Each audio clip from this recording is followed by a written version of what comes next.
Give me an L. L. Give me an I. I. Give me a C. C. Give me a K. K. Give me an S. S. What's that spell? Licks. That's right, licks, licks, licks, licks, licks, licks.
Ahoy, crew members, and welcome aboard.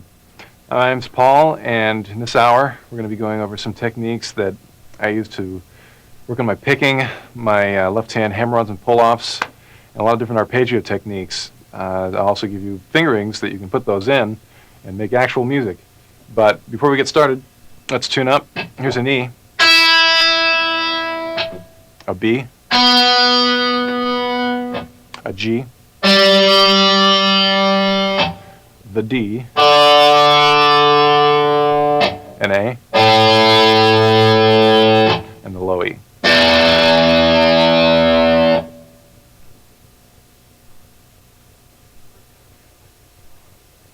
For the first couple of years that I played guitar, I was pretty convinced that I'd never be able to pick fast.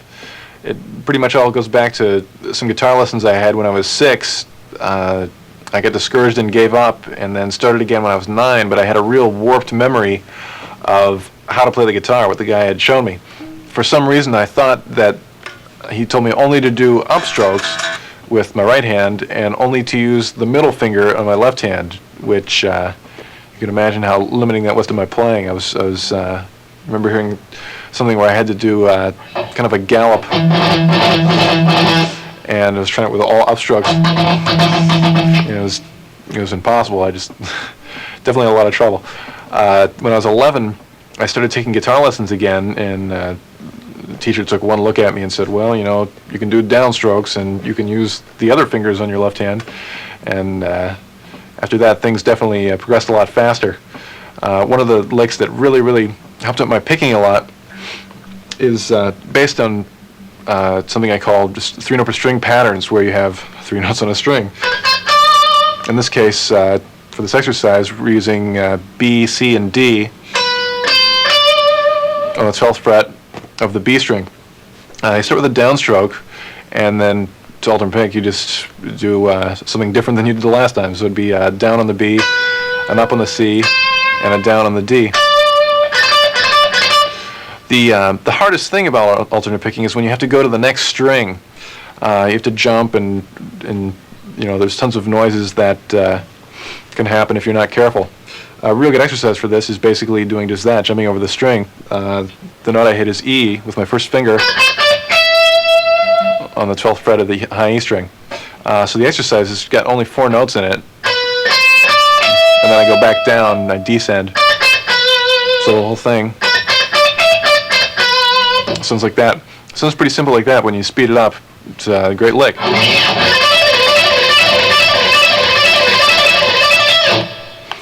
Right there at the end, I did a sequence that basically just exaggerates the more difficult part of the lick, which is crossing over the string. I go from the E to the D note, which is on 2 different strings, and it would be an upstroke on the E and a down on the D. And I do that twice before I descend. So the whole lick is going to sound like this.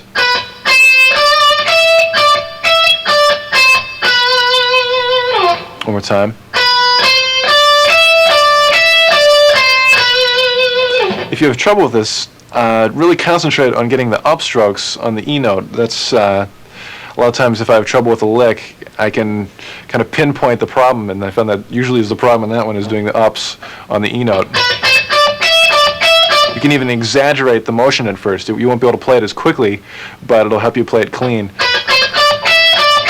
or help the idea in your mind. So let's hear that one up to speed.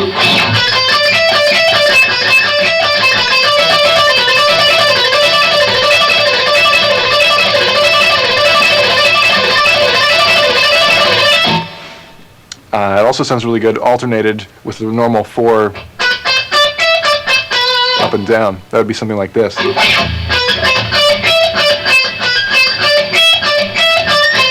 first time I just go straight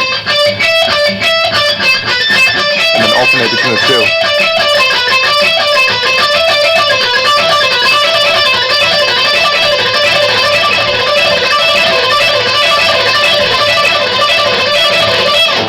Real aggressive sounding.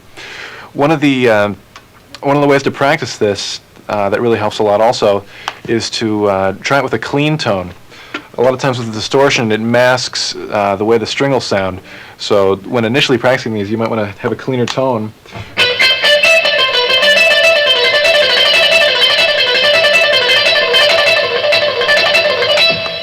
You may have to pick a little bit harder than you would with distortion, but it gives you a lot of control, and it's a lot easier to lighten up on the pick and than it is to get harder. So playing with a clean tone really helps that.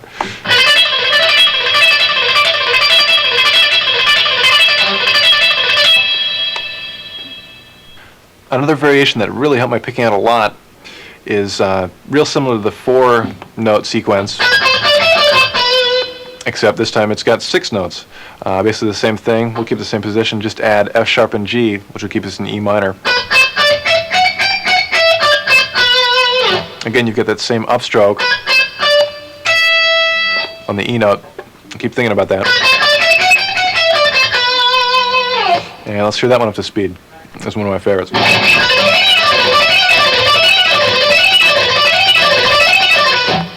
This sounds real good in combination with 4. If you do 4 notes up and down and then 6 notes up and down, that's going to sound like this.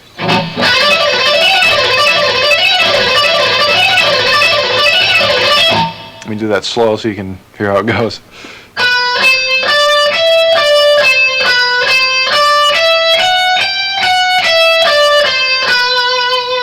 One more time.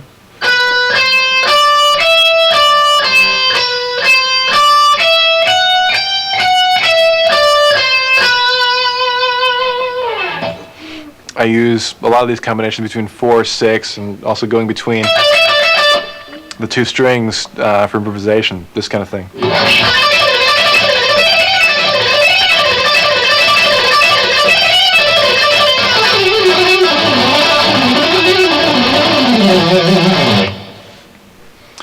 Loads of fun. The next sequence is probably the first lick that I could really play fast with picking. The lick is very similar to the 6's lick, except I don't descend, I only ascend. It'll be a little lower on the neck. I'll start on the low E string on the 7th fret with the B note. This is still in the key of E minor. There are a lot of shapes in this that are real good for the left hand also.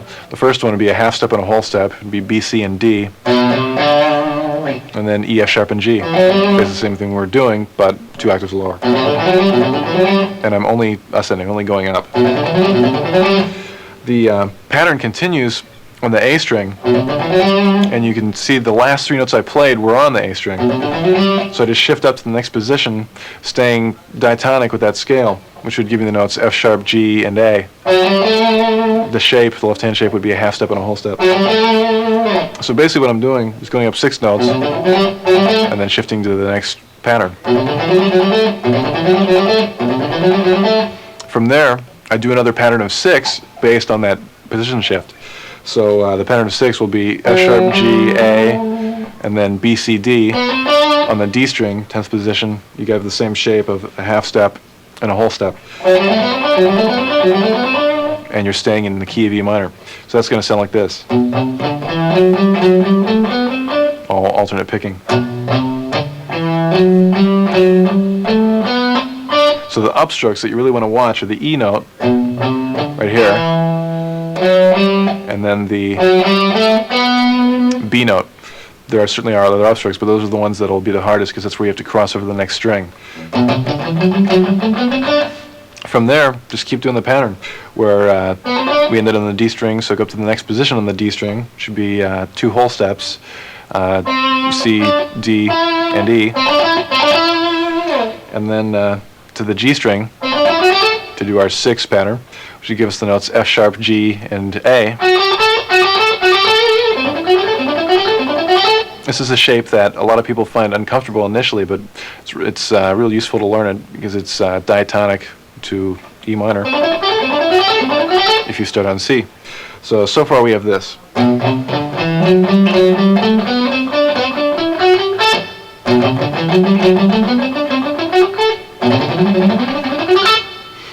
Let's continue. After we get to the A note, go up to the 12th fret on the G string and do 2 whole steps, be G, A, and B. Then on the B string, to continue our pattern of 6, we'd have C, D, and E. From there, let's continue, go to the D note on the 15th fret of the B string with your first finger and do a pattern. The shape is again 2 whole steps. The notes would be D, E, F sharp, G, A, B. So basically what we have here is just a bunch of ascending 6s, patterns of 6 notes. 1, 2, 3, 4, 5, 6, 1, 2, 3, 4, 5, 6, 1, 2, 3, 4, 5, 6, etc.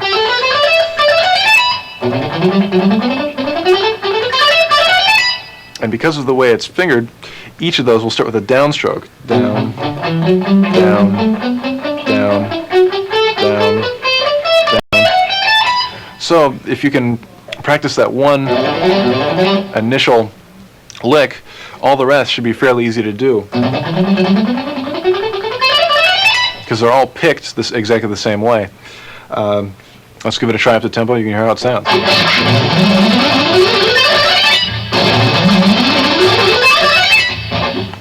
Real hip. This sequence is pretty much the next step in picking. It involves a major scale, a C major, harmonized all 3 notes per string. So it's pretty much straight C major, but it's got all 3 notes on each string.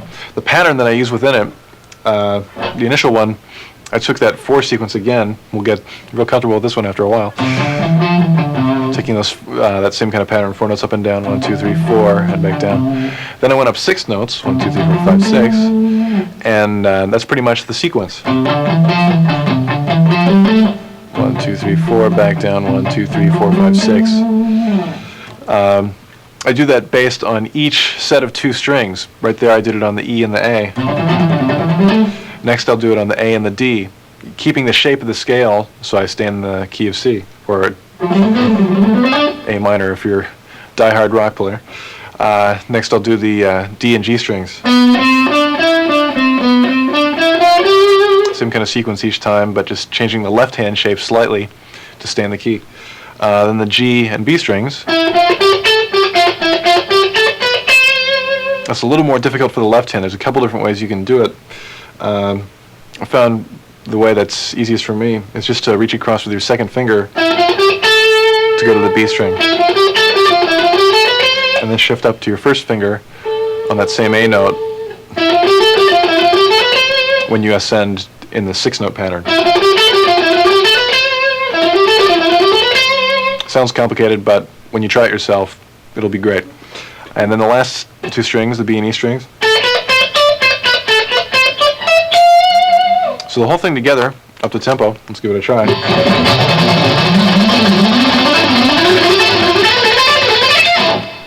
It's pretty terrifying. Let's slow it down a little bit so you can hear how it sounds rhythmically.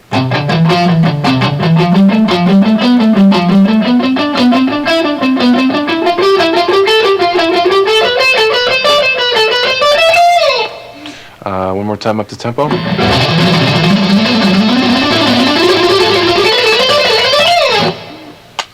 One thing when you're practicing these kind of licks that's really important and very easy to ignore if you're not careful is the synchronization between the left and right hands. Always make sure that you've got one pick per note with your left hand. You don't want to be doing that sort of thing. You know, if you lose synchronization, it starts to sound really kind of sloppy. Once you get a real synchronized feel happening, you know, you'll have you'll still it won't hurt your unsynchronized playing. You'll have no trouble sounding like this if you want to. So don't worry about losing that, and you'll have gained something much cooler, I have a feeling, by playing with synchronization.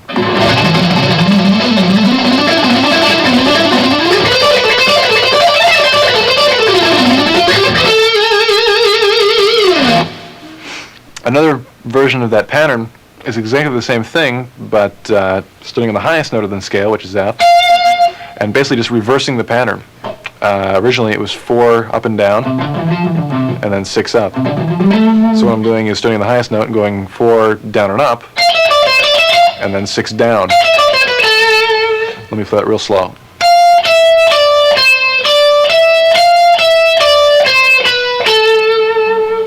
The one thing that's a little bit hard to get used to, picking-wise, is that I start with a downstroke on this.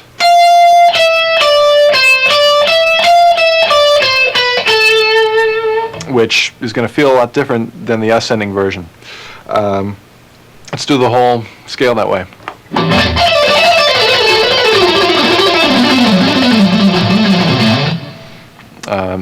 At a slower tempo, it sounds like this. Then the B and G strings,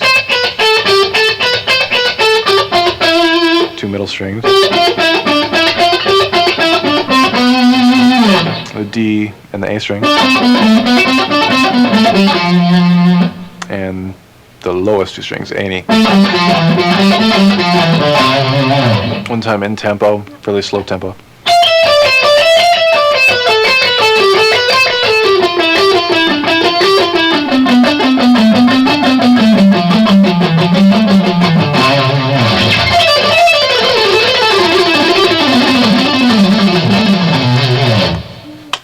One thing you can use to get between licks that ascend and descend is a pattern I came up with.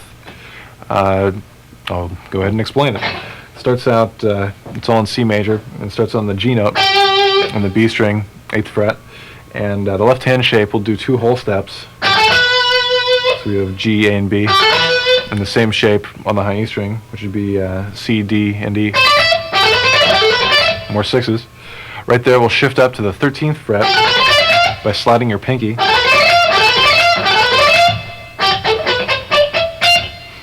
And right there, I'll descend in a 6 in the same key. Our shape's going to have to change slightly. We'll have a whole step and a half step instead of 2 whole steps. The notes would be F, E, and D on the high E string, and C, B, and A on the B string. Right there, I slide back down to my original position. So this one sounds like this.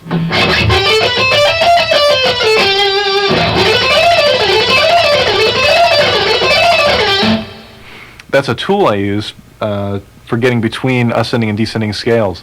Let's say I've got that lick that we just learned in C.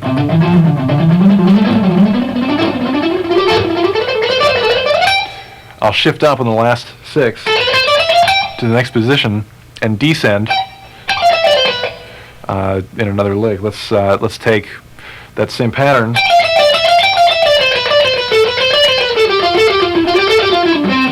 but in a slightly different shape, which I will show you later. So let's give it a try up to tempo so you can hear how it sounds.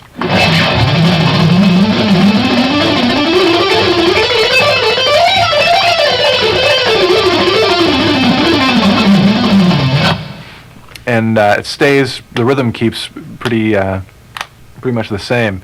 You don't have to worry about kind of floating around rhythmically. It's real good, this kind of thing.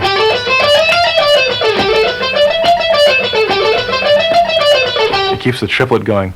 Another real good exercise is doing that same kind of thing, but on larger amounts of strings. You could take 4 strings in a scale. I'm keeping the top 2 notes, or 2 strings, the same. The ones in the middle strings, the notes would be A, B, and C, and D, E, and F.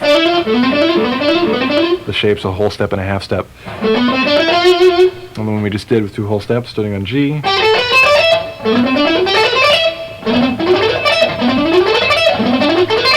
Right there, sliding up to the F note and descending using 4 strings.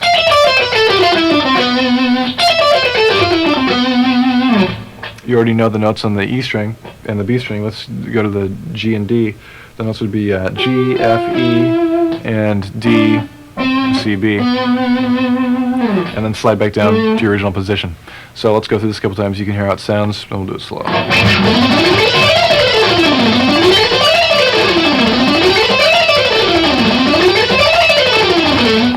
Again, the rhythm stays real even. You can even tap your foot to it.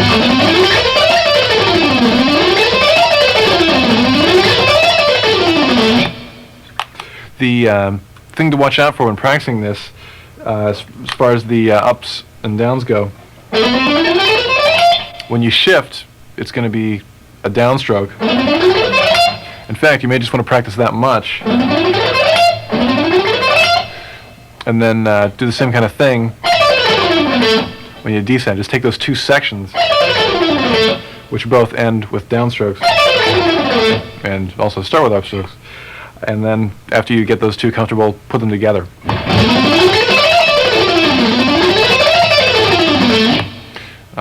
Possibilities are endless. You can use all 6 strings.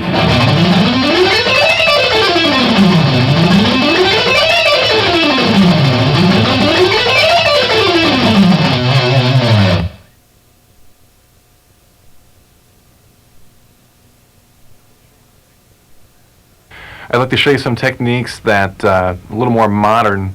I refer to them as guitar tricks because they use some pretty unorthodox hand moves. Let's get started with the first one. So pick up your guitar.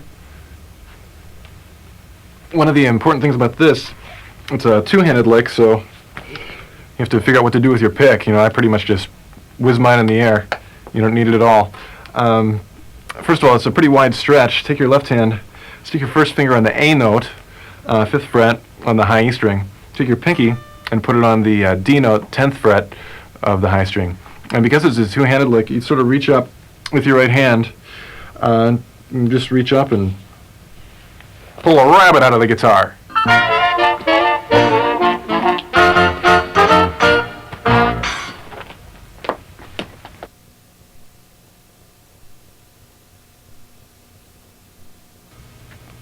So, now we have a lot of sequences to practice that have a 3-note per string idea.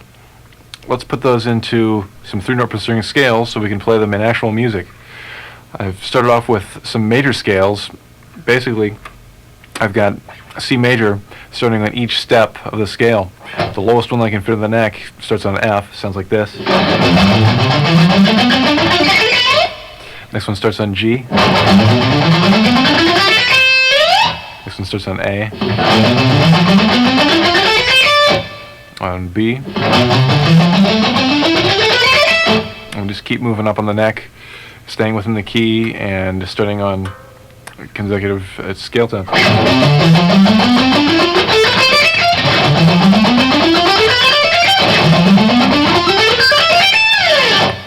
Let's go over those one more time, a little quicker so you can hear they sound up the tempo.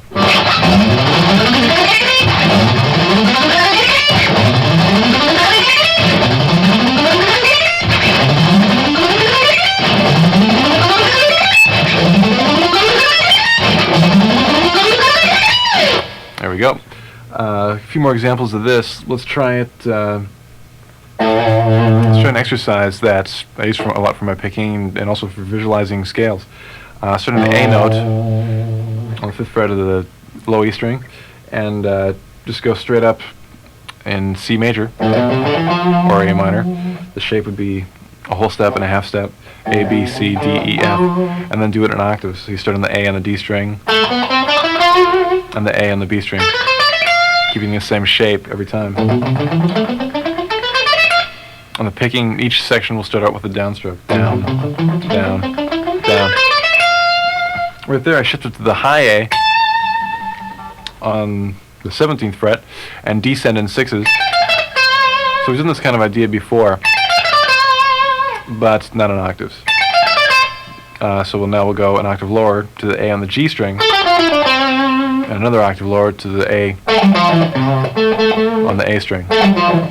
Also those will start with downstrokes. Down, down, down, down, and hit the A there and start over with the ascending part. Up to tempo, that'll sound like this.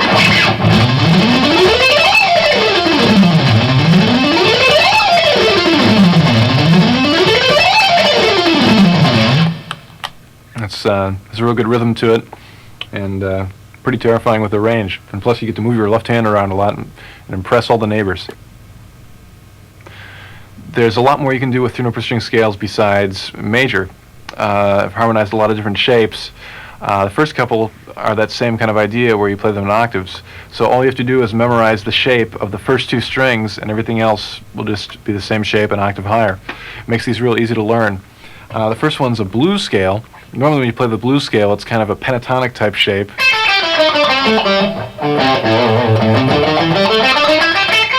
Which is cool to phrase with, but it's real hard to play up and down incredibly fast. And the 3-note per string one works great for this. So let's give it a try. The shape, fairly big stretch. We've got a minor third between your 1st and 3rd finger on the low E string, and then a whole step higher with your pinky.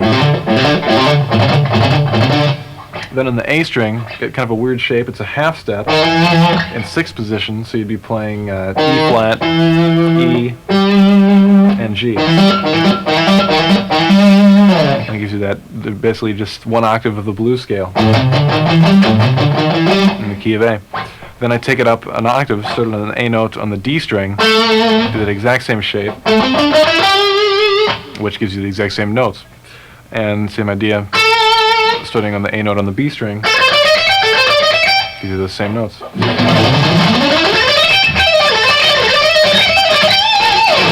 And you can use a lot of the sequences that we've already played and get a different sound using those different shapes.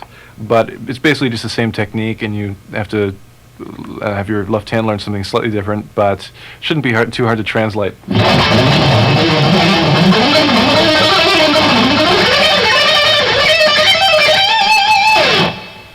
The next scale, yet another octave idea.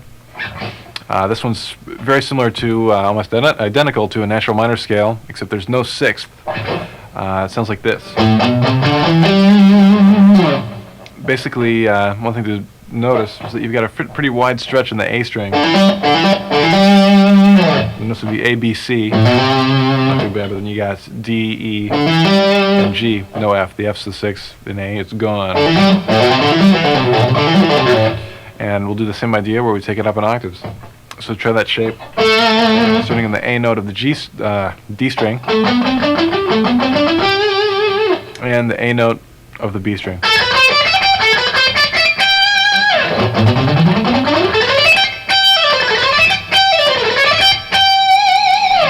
I really like the sound of this one a lot.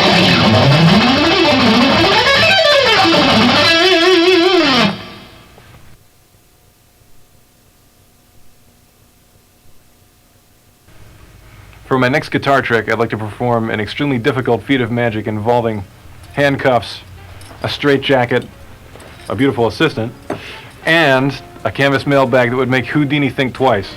Let's get right to it. Stick the old handcuffers on there.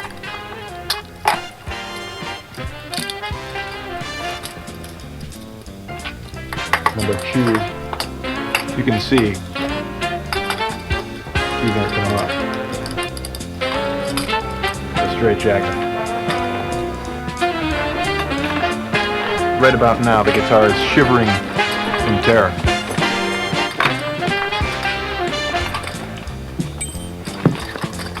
Why is it shivering in terror? Because it knows what's to come.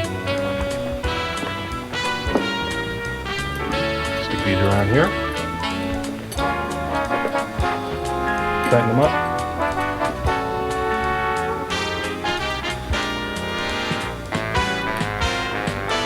And as you can see, there'll be no getting out of this one today. Finally, last but not least, the dreaded mailbag of doom. Stick her on in there.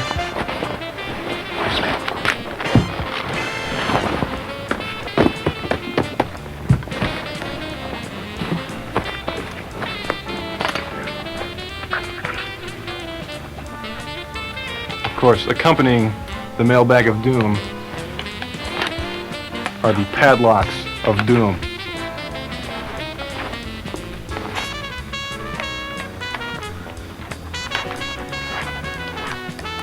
Number 1 and number 2. And here we go. Voila! Pretty darn amazing if I do say so myself. Thank you very much. Here's a harmonic minor shape that's harmonized 3 notes per string. Works real well with a lot of these patterns. Let me start from the highest part, because a lot of the licks I do in this are descending oriented. So just with 2 whole steps, and then you have a half step and a whole step kind of a shape, and that gives it that real characteristic harmonic minor sound. You can put your 6 notes up and down pattern into it and it sounded real good.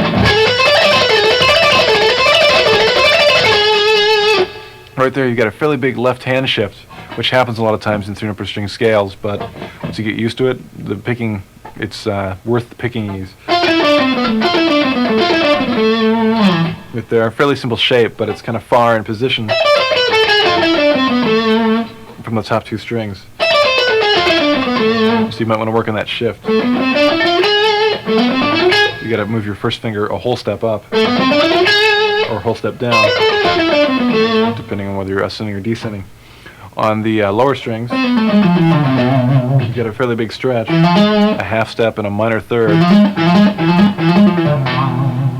and then just a half step and a whole step at the end.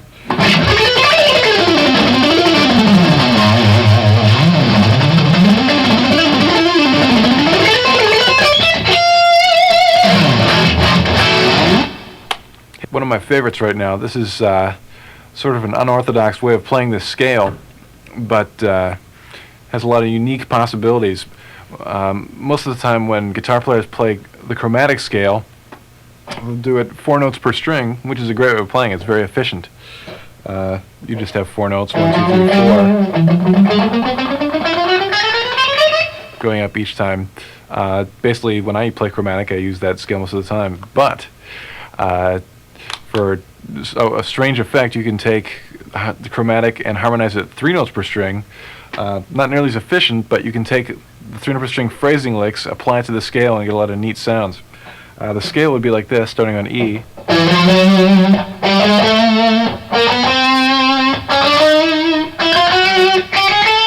So you have pretty big position shifts every time.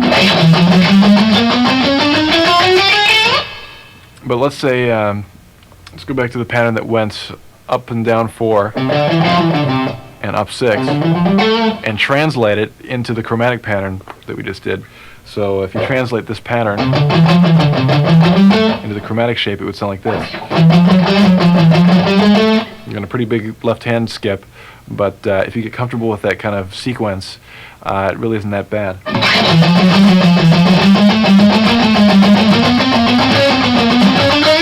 It's kind of funny to slow tempo, but at a fast tempo, it sounds really funny.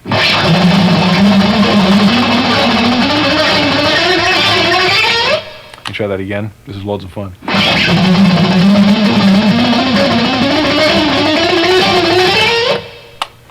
You're going to annoy your parents forever with that one.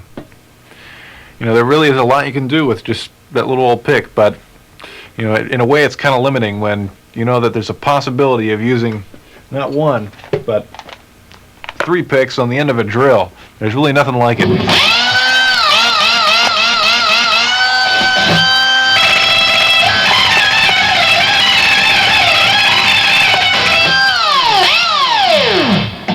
Ah, beautiful, beautiful music.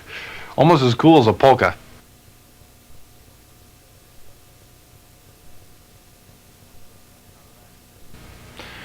All right, let's say good morning to our left hand. We're going to do some hammer-ons and pull-offs. The first one is one that really got my left hand going a lot. It's a 5-note sequence, and basically got 1 note on the high E string, A note, 5th fret, and on the B string we've got 3 notes, G, F, and D. On the D string, with your 3rd finger, play the D note, 7th fret, and then just go back up. So it's 5 notes up and down, 1, 2, 3, 4, 5, and back to your original. One of the good things about this lick is it uses all your fingers. So besides being a cool sounding lick, it's a real good exercise. When we play it up to tempo, you can hear how it sounds.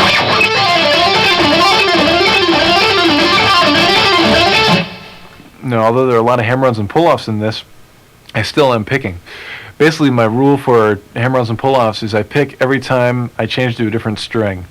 Occasionally I may pick a little more than that to get a little more aggressiveness out of it, but as a bare minimum, I always pick when I go to the next string.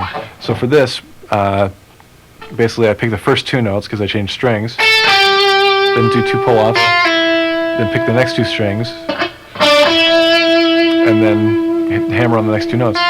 So the whole thing is like pick, pick, pull off, pick, pick, hammer, hammer. Kind of a good sequence to remember. And again, it'll sound like this.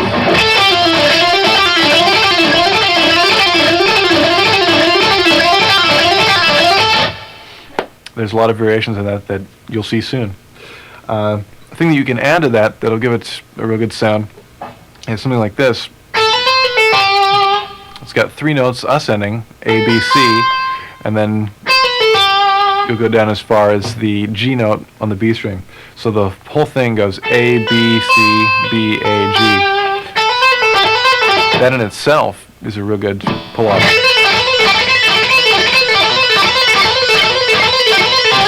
And in combination with the earlier one, sounds really good. That'll sound like this. That's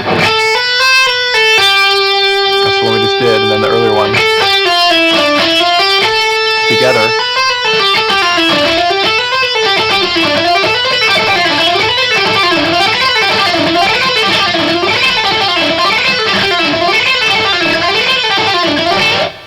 The next sequence is an exercise I use not only to build my left hand, but it's also a real good sounding phrase.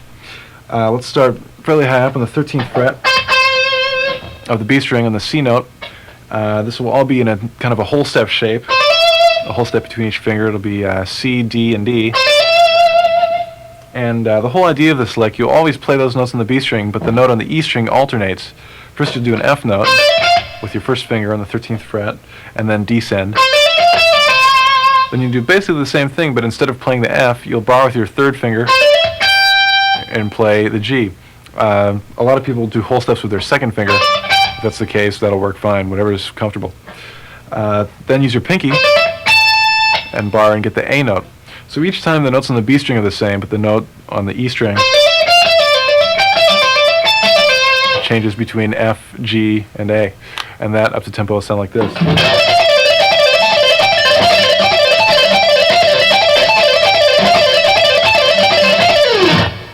The next pull-off pattern is one of my favorites because it's got more of a 16th note or a 4 feel. With a lot of the 3-note per string patterns, it's real easy to get into a real triplet sound. Where you have triplet, triplet, triplet, triplet, triplet, triplet, and that can sound real good. I must admit I love that sound, but anything gets old after a while, so it's nice to get more of a 16th note kind of sound. This particular sequence has the same fingering in a 3-note per string scale, but because of the way it's sequenced, has more of a 16th note or a 4 feel. And here's how it sounds. Let's put it in our old faithful 3-note per string C major scale.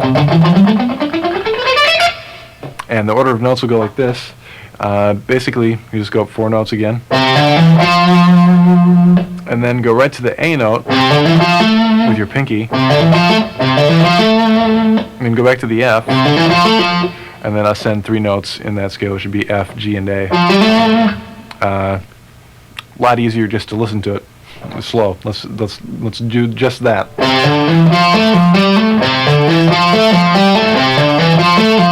And you can hear how there's 2 sets of 4. 1, 2, 3, 4, 1, 2, 3, 4, 1, 2, 3, 4, 1, 2, 3, 4. Also works real well for picking. But I prefer it for left hand. There I did that same sequence, just using each set of strings in that C major scale.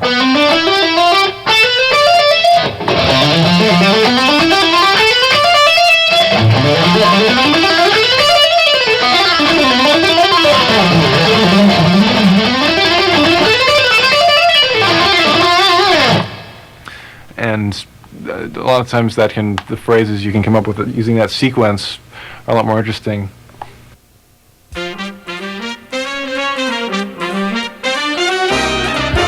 For my next guitar trick, I will perform one of the most dangerous and difficult guitar tricks you can do. I will take the guitar, I will place it into the box of terror. I will then put on my safety goggles, which my beautiful assistant Lisa will get for me. Thank you so much. And put on my rubber safety gloves.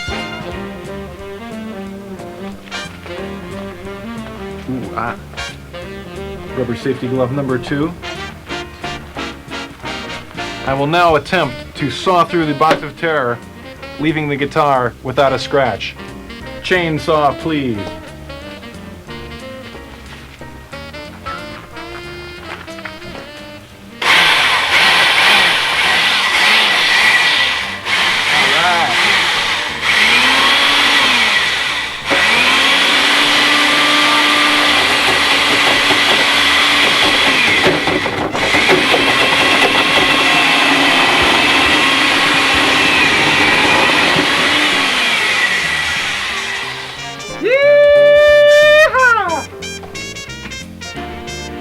Now to check if the trick worked, abracadabra.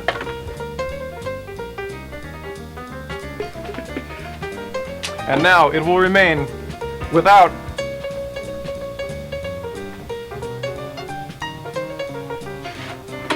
a scratch.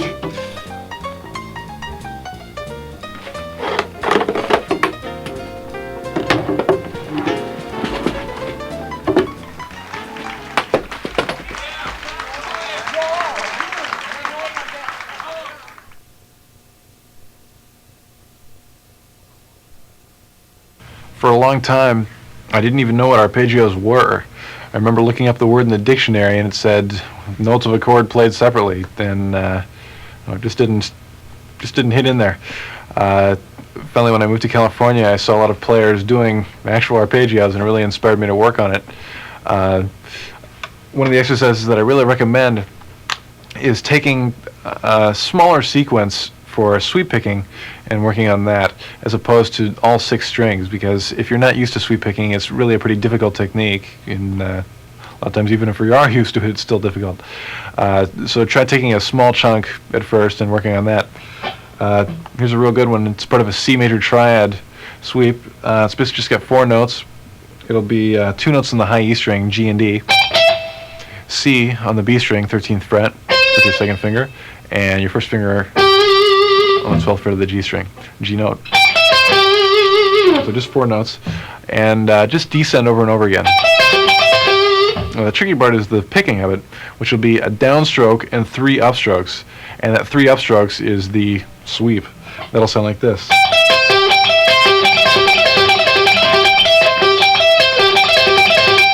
The important thing is to get it even in tempo. You don't want to rush the 3 upstrokes, even though they're probably going to be a lot easier to do. You may tend to do this initially to make them faster than the other part. But what we really want to do is get a solid 4 feel. 1, 2, 3, 4, 1, 2, 3,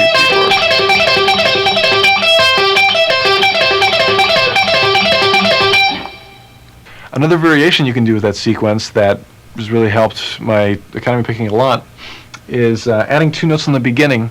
The 2 notes are G and F, and then doing that 4-note sequence that we just did.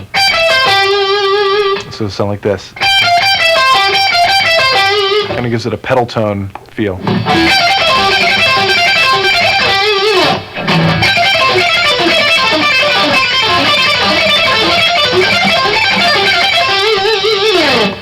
Has a kind of sort of a classical sound to it. You can go even further and add a couple notes in the D string. Let's try adding E and D. And that'll sound like this when added on to that previous lick.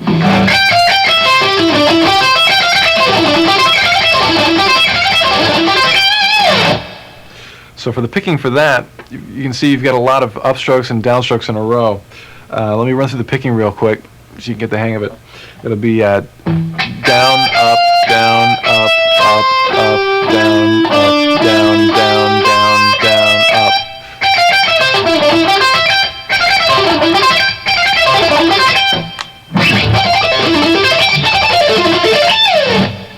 The cool thing about that is it has a definite rhythm to it, where a lot of times when you're initially doing sweep picking, it's easy to forget the rhythm.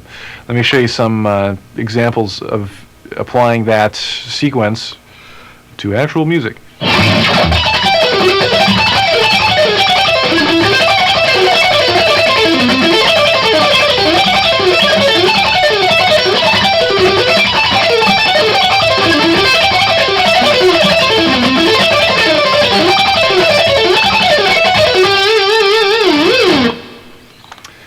One thing I've been working on a lot lately is sequencing arpeggios, basically playing them in some way besides straight up and down, just blah, blah, blah, blah. An example of some techniques that work really well for that, I'm fingering them a little more 2-note per string oriented, almost like a pentatonic scale, but fingering the notes in a way where it sounds like an arpeggio. In fact, it is an arpeggio. Let's start off on the high E string. It'll be G and D, there's 2 notes. Then go right down to the G string, B and G, and then with your second finger on the D string, hit the E note. So right there you have all the notes out of an E minor triad, and I just go up and down using hammer-ons and pull-offs. Another thing, it's real easy to get a real good tone with distortion using this kind of technique. It's also very easy to sequence it. You could maybe go down 3 notes and then go back up and then back down. So you can do the notes in a lot of different orders, so it's not just straight up and down. You do a sequence like this.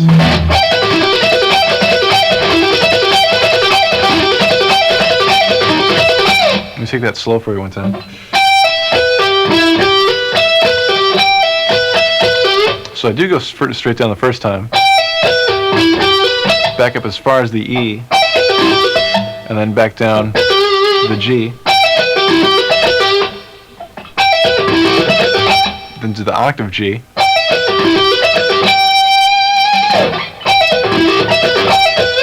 down 3 notes, and down another 3 notes starting on E. Probably much easier just to hear it slow. Let's try it again.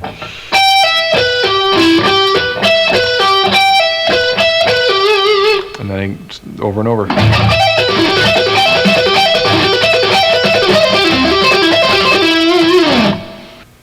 One way of playing arpeggios that I've had a lot of success with is string skipping. Basically what this is playing some notes on one string, like say the G string, and completely skipping the adjacent string, which would be the B, and going right to the E. This is a real good way of getting arpeggios by using hammer-ons and pull-offs. The first one that I did, which I really like the sound of and still use a lot, is an E minor 7th. The notes, you have a pretty big stretch in the G string. It'd be D, E, and G. Then you don't use the B string at all. You can cut it off with a chainsaw or whatever. On the E string, you'll play B, D, and D. You'll use your second finger on the G string and your third finger on the E string. A lot of times I'll add a lower note with my third finger on the G note, 10th fret of the A string.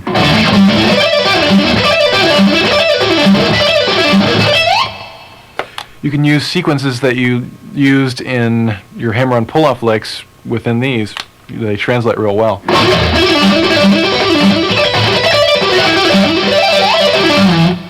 Also, two-handed stuff works real well in combination with this. For example, try adding on a G note.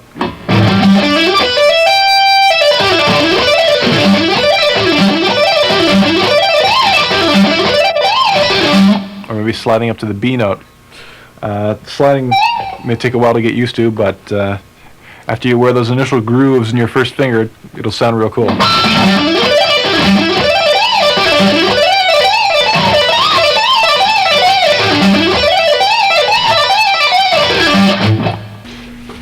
Well, in order to play the hip licks, you need the hip tones, and here's where they come from. I've got pretty much the one of my favorite things of all time, the new 88 MP1. The real cool thing about it is that not only does it sound great, but you get some incredible switching with it. By pressing one button, you can change everything that's MIDI plus kick-in stuff in the effects loop. Give me an example. I get my normal distortion tone.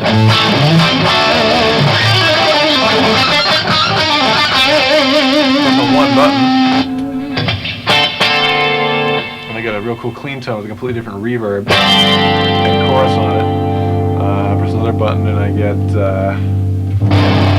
real loud lead sound with chorus and echo on it.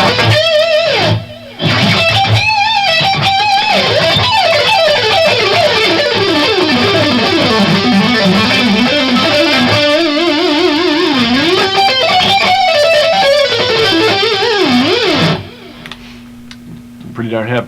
Press another button and it turns the harmonizer on.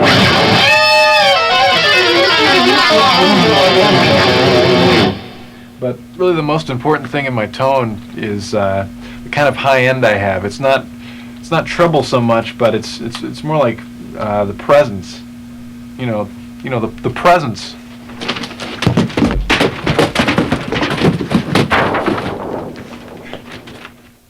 Here's another shape that translates real well with a lot of the left-hand licks that we've done earlier. This is a way of playing minor triads with a wider stretch. Let's try this one. It's in the key of B, and you have a pretty big stretch. You'll do B, D, and F sharp, all in the B string. Be the 12th, 15th, and 19th frets.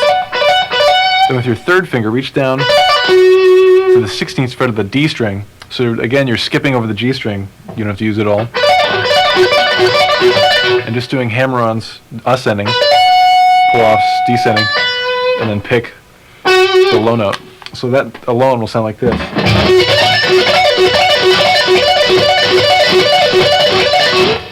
Which is a real smooth-sounding triad.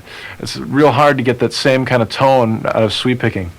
To get a better range out of it, you could add the high B by barring with your pinky on the high E string.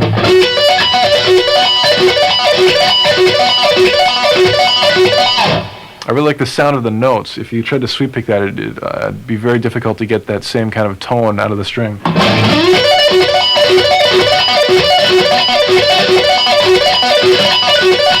Especially with distortion. And this works really well. Here's a variation of that same idea. It involves some pretty wild left-hand shapes. This would be E minor triads. I'm doing the same kind of idea. It'd be E, G, and B on the high E string, 12th position. And I took that shape and put it exact shape, starting on E in two different octaves. So you have some pretty wild string skipping to do. Your first one, you skip over two strings and go down to the D string. Exact same notes, exact same shape, but different string, and you have to move up a whole step. Let's try that much. Let's try starting on the note on the D string, go up, E, G, B, and then go back to the E string, E, G, B, and then descend on both strings. So all together that'll sound like this.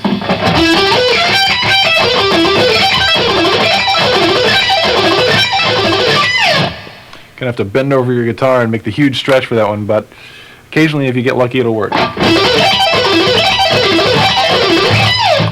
To continue that, you can get the lower octave on the low E string, sitting on the E note, and doing those same notes E, G, and B with the same stretch. Let's give that a try.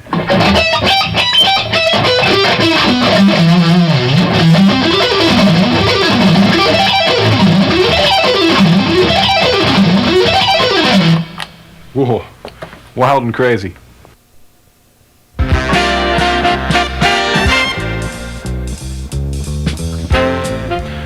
Well, I've definitely had a blast showing you all my favorite licks, and I hope that the information will help you out in your own playing.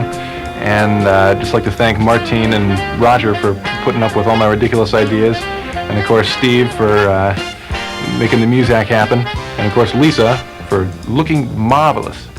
And right now I'd like to do my last and final magic trick for you. I'm going to make the guitar disappear. This time it'll work for sure, no problem. Hey, wrong video.